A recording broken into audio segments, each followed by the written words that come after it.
5 ఏళ్ల క్రితం ఎప్పుడో పోస్టులు పెట్టి ఉంటే ఆ పోస్టులను ఆధారం చేసుకుని ఈ రోజు కంప్లైంట్లు ఇస్తే తెలుగుదేశం కార్యకర్తలు దానిపైన వైసీపీ సోషల్ మీడియా కార్యకర్తలపైన కేసులు పెడతా ఉన్నారు. ఇవి దాదాపు ఇప్పటికి 300 కేసులు పెట్టారు.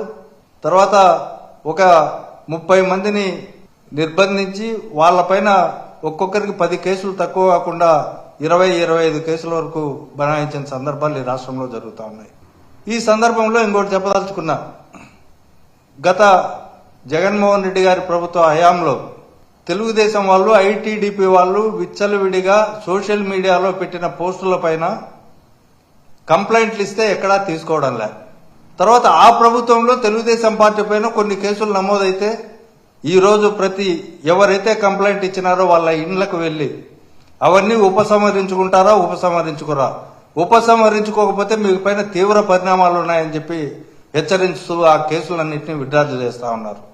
ఇంకోవైపు ఈ రాష్ట్ర వ్యాప్తంగా 26 జిల్లాల్లో కూడా చంద్రబాబు నాయుడు పైన, లోకేష్ పైన, తర్వాత మిగతా తెలుగుదేశం పార్టీలో ఉన్న సోషల్ మీడియా వాళ్ళు ఎవరెవరు ఏమేమి ఐటీడీపీలో పోస్టులు చేశారు వాటన్నిటినీ ఉదహరిస్తూ వాటిని ఆధారాలతో సహా వివిధ పోలీస్ స్టేషన్లో ఇస్తే వాటిపైన ఇంతవరకు ఒక్క ఎఫ్ఐఆర్ కూడా నమోదు చేయలేదు.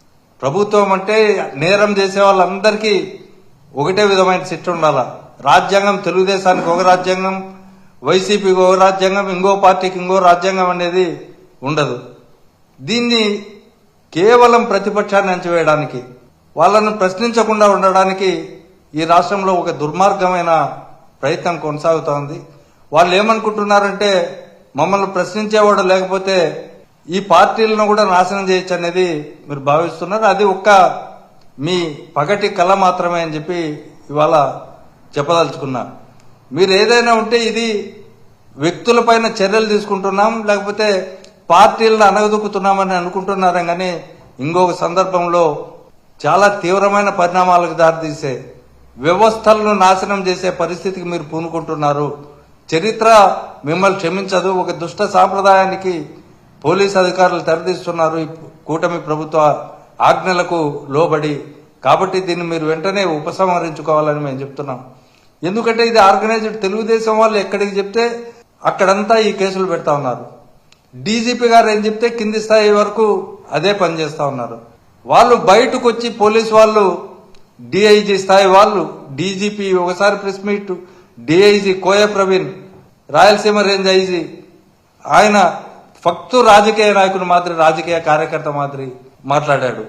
అదేవిధంగా ఇక్కడ డిఎస్పీ మురళీకృష్ణని Tulluru police station DSP Guntur పోయి లాలాపేట పోలీస్ స్టేషన్లో ఓపెన్ గా మీ జగన్ గారు ఏం చేస్తారో, రమ్మను ఏం పెరుకుతాడో అని ఇట్లాంటి మాటలు మాట్లాడిన సందర్భం ఒక పోలీస్ అధికారిగా ఉంది. ఈ విధంగా రాష్ట్ర వ్యాప్తంగా కూడా ప్రజలను, తర్వాత సోషల్ మీడియా కార్యకర్తలను, పార్టీలను వీళ్ళందరినీ భయభ్రాంతులను చేసి ఎవరు మేం చేసే ఎలాంటి అవినీతినైనా సరే, లేకపోతే మా హామీలను అమలు పరచకపోయినా ఎవరు ప్రశ్నించకూడదనే ఉద్దేశంతో ఇలాంటి కార్యక్రమాలన్నీ తెలుగుదేశం పార్టీ చేస్తా ఉంది. ఇది మీరు దీర్ఘకాలంలో వ్యవస్థలను నాశనం చేసే పని చేస్తున్నారు.